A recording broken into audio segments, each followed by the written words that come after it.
Check out the stand real quick. Looking pretty bare today. I know I had 2 cedar kindling bundles here, and I know in the background there that was full. They had 5 bundles there. I hope there's money in there. This part here is the most rewarding, but the most nerve-wracking, because you never know if people had paid. So open it up. Oh, here we go. That's great. Nice wad of cash. Rock and roll.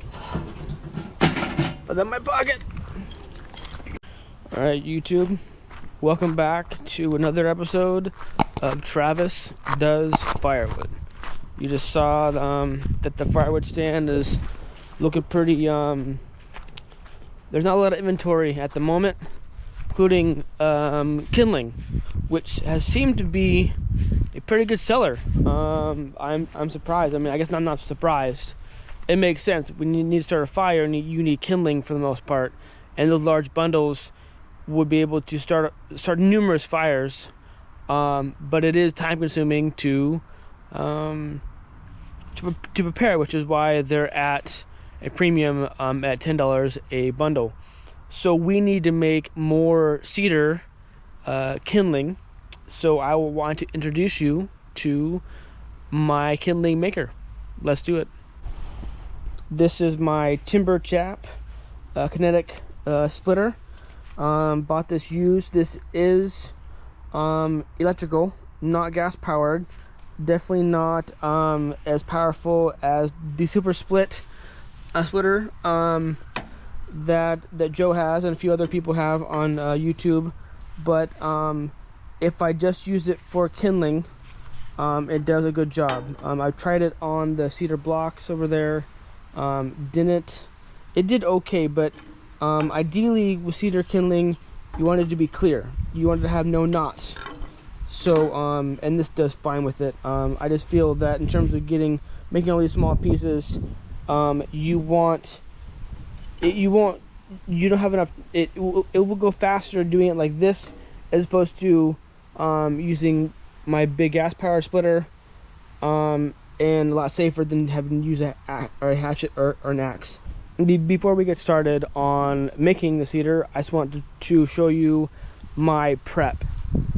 This pile and that pile are split from rounds in preparation for kindling and kindling only. So when I split cedar rounds, if it comes in and it's pretty clear like this, I'll just make it flat. So it will. So when I go to make kindling, all you gotta do is put it in the machine and have the wedge go boom, boom, boom, and then I got kindling done. Granted, these pieces do have bark on it, which will come off before I sell it. If not, then I will throw it in my personal stash and burn it in my own wood stove. But I don't want to sell kindling with bark on it. So all these pieces are more or less clear pieces, so they split nicer, and they're just flat, so they're ready to go. It's a lot easier to put in the Kinetic splitter and make kindling. So this is my prep. I have these 2 piles ready to go. I'm sure they're dry, but I'm gonna take from the pile that I'm taking from that is even drier over there. All right, so this is my sack of split cedar. It was almost full prior to here. I have several more rows to go. So let's load up the wheelbarrow and we'll get to splitting.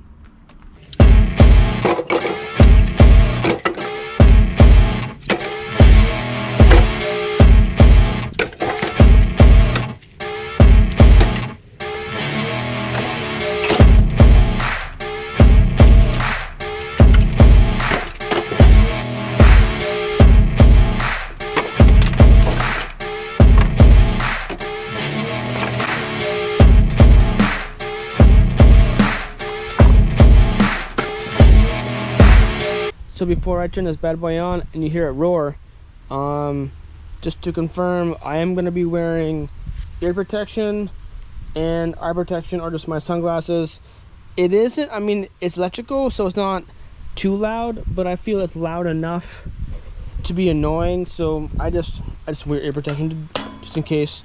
What we're gonna check out for is any rot in the wood, because I don't want to sell rot wood. Rot will be thrown towards my personal stash in that corner, as well as any bark that can't get off we toss, and the bark will just go there in the pile. Hopefully, in theory, as the ram shoots out this way, dropping in this trough, and I'll carry this to where I make bundles, which is over to my left. So these are bigger pieces here that I'm going to resplit. I want them to be as small as possible. Maybe I'll cut that down maybe 3 times, but within reason. I don't want to spend all day making splits for cedar, and this doesn't take too long to split and prepare, but you get what I'm saying. So without further ado, let's get splitting.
So you saw that just got stuck twice, and what happens is sometimes a little piece of wood will get in there, and there's rollers in there that rolls in this on this beam, and if it gets impeded, it won't roll. So I'll quickly turn it off, and let's see how we can get that piece out there.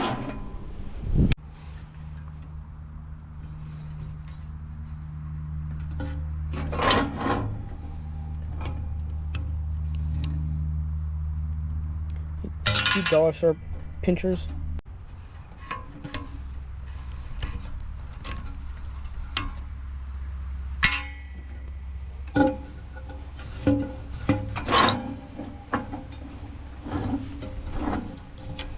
That is in there. All right, gotta bring out the big goods.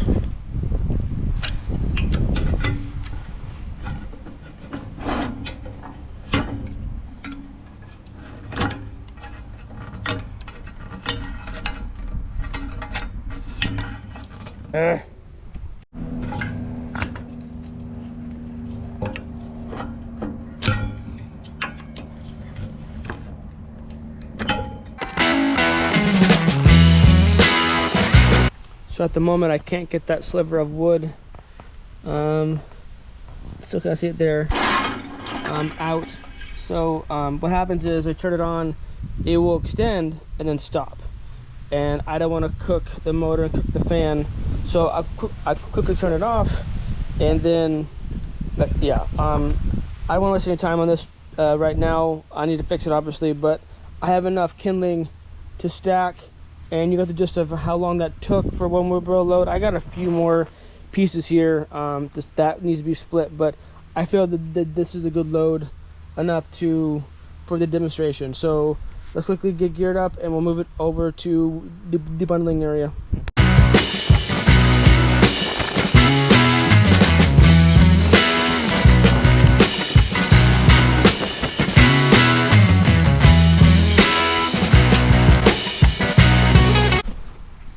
And one thing I want to point out before I forget is this splitter has wheels, which is fine, but then if you put it on the ground, you have to bend over.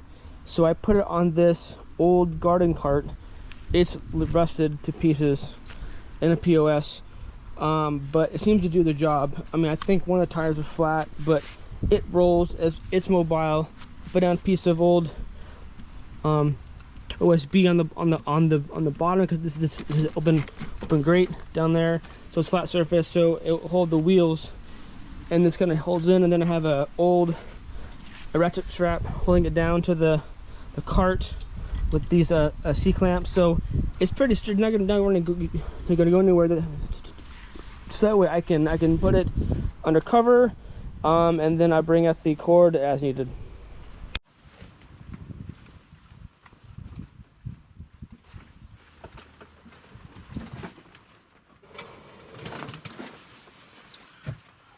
So when I have split a whole bunch, I'll put it nice and stacked just on the floor here. So this is my little bundling area. So cedar kindling goes over here. Behind me would be the cedar, or the mixed wood for the campfire bundles. I'll just talk for a bit as I'm making bundles. You see me do this before. I'm gonna make a few 10 bundles and a few 5s. Yeah, so I want to say that this is a good money maker in terms of regular campfire bundles compared to cedar. I always have abundance of cedar. I used to sell it the same price as my mixed wood, or my hardwood, because I thought it was a premium, and people bought it. But really, I mean, cedar is a softwood, but it's how you prepare it that makes it a premium, right? So these like I said have been selling fairly well. I think since January I've sold, I think on my spreadsheet I have 40 of the 10 bundles. And then I think 5s, and it's less than that, obviously, because I haven't really sold a bunch of 5s. But I think that 5s are a good amount too, because not everyone wants a massive thing of kindling, just a little bit, and the bundle of 5s are more or less half of a 10. So it works out in terms of like volume and cost. All right, so I want to show you as well. The other day I got a box of wrap from Amazon, and I went with the 60 gauge as opposed to the 80, thinking like, yeah, it was fine. But as you can see, this stuff is pretty thin. Better than the dollar store stuff that I had in my previous bundling video. That was just garbage. I was desperate. But this stuff here, the handle is on the other side. Like, I'm used to it where it's not going in this direction. The wrap is on this, coming from the other way, so it gets tighter on me as I stretch. And this stuff is, I don't know, maybe I bought the wrong stuff or the wrong brand, but I'm not a huge fan of this wrap, but it's making do. And definitely this is, I think I'm gonna go with 80 next time and do some more research before I buy it, make sure that the roll is going the right way, or I can replace the handle. So there's one bundle here of 10. Now let's make a $5 bundle so you see what that looks like. This wood that I just prepared, split, more or less all the same length, about 16 inches, which is standard for firewood, right? Some of it shorties.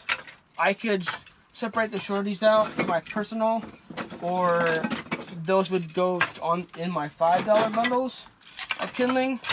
But it shouldn't matter. I have not had any complaints in terms of like length.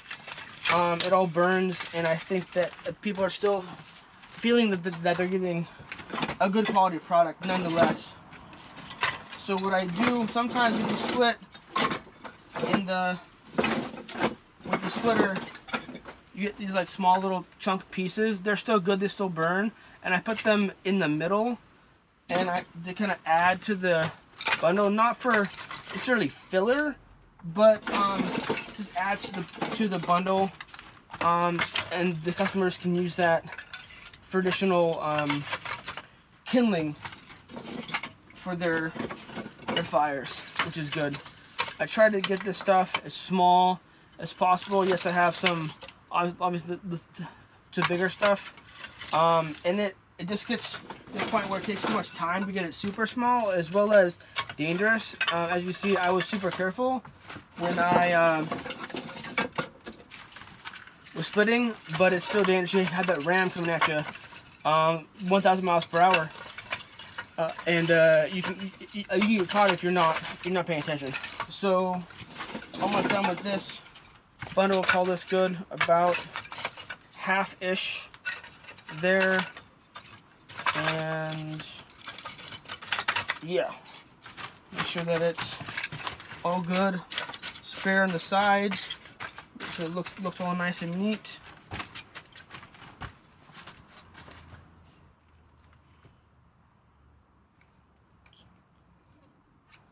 So again, doing this by hand, and with this bundler, take one small piece and I wrap it once with my wrap, and then I tie it up against these back bars, and that kind of holds it in place. And then I carefully wrap once, not to pull that stick out of place, and then I wrap. Then from here, I make sure that the top part is more or less touching. If I need to add another 2 pieces, I think I will, like right in here. Slide it in so everything is touching, nothing fall out. Then I do that at this point. When I'm making firewood bundles and that happens, I may add a few pieces of kindling to it to make sure the wrap is catching all the top of the firewood, and then they just get a free extra piece of cedar kindling in their bundle, which is fine.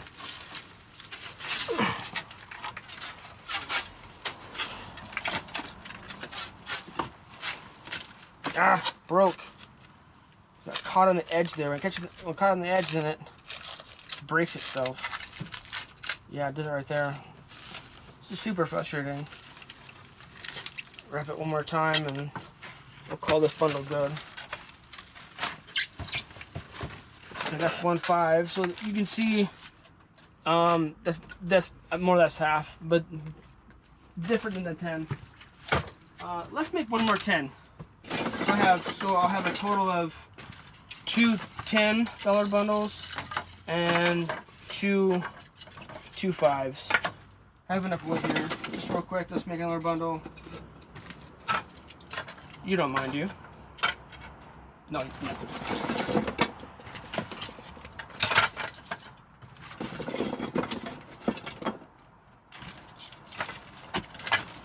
You see me as I was splitting. I hit a few knots in the wood. Then I toss those away. It's just a lot easier, safer to just to split with this splitter and this wood to get to have it be clear. See all the small pieces from the trough? I'll just put them in here, add to the pile for kindling. So that's that one. Toss that aside, and now I have my move out. Some of these pieces are kind of big. I'll put them to the side or using my personal use. They're just too big for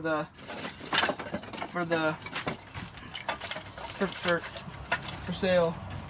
And then you saw, I tried to point it out. I found 2 nails in some of the wood pieces. Luckily that did not go through a chainsaw. I did not cut or buck this wood.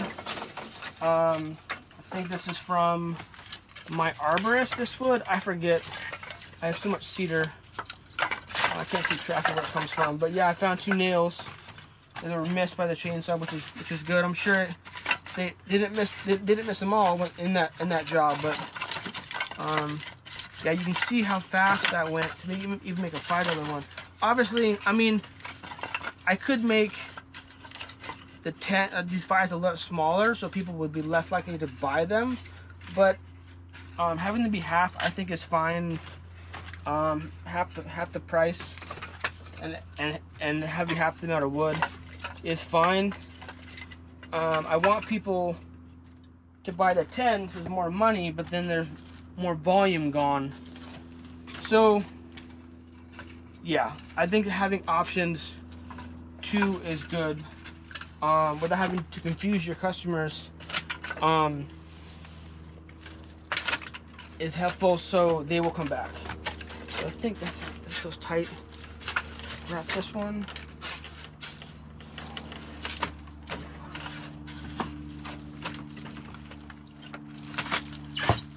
There we go, last 5.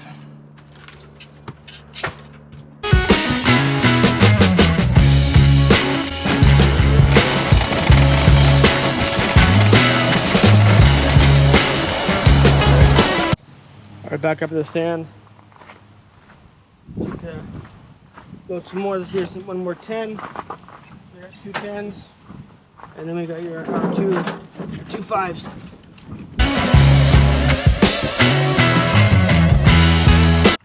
Let's bring some bundles from the back side to the front side, so people on the road when they're coming this direction can see that there's some wood here. I mean, obviously in the back side, but no one sees that other side very often. So I need to restock fully at this stand, but at least for now, to move some wood to the front so that the people know that there's wood here. Yeah. So done for the day on that. I just wanted to point out, this is some of the wood I brought home from the campground from Fort Stevens that I did a video on. You can see the teeth marks on the arm that comes down from the processor, so it's held down to be sawed with a chainsaw. These garbage cans are up here because I gave away some bark, and some nice lady came by and got 2 and some garbage cans full of bark for her purposes. I believe she wanted to use it for kindling, which is fine. And we chatted a little bit about firewood for a second, so glad to help. She asked if I sold bulk firewood, and I said no, I don't.